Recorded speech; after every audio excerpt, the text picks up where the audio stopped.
Parlerai di quello che farai, senz'altro parlerai, ma con chi vuoi.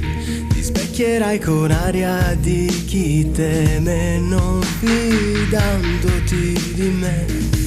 Ho scelto le più belle fra le tue, ne ho fatto un poster di fotografie, per far capire quanto sia importante avere un'immagine di te.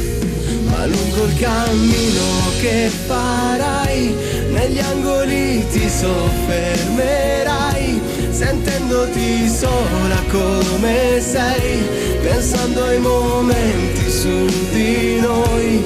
E quando poi ti ritroverai, ti ascolterai riflettere gli errori commessi e penserai chi era il più vero tra me e te.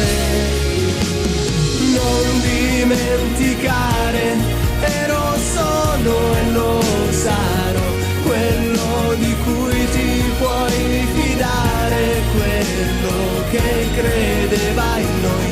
Non mi dovevi giudicare su quello che non sarò mai, l'avrai capito, ero, sono e lo sarò. Fermati ed osserva ciò che sei, non hai nient'altro che gli amici tuoi. Se definisci amici quelli che ti amano per quel che hai, mi sento un bimbo che non piange mai, ma quando piange grida più che può. Invece di parlare non pensare, un giorno mi ringrazierai. E credimi che trascorrerò quell'ultimo giorno insieme a te, per quanto importante sei per me, ma quanto importante sia per te.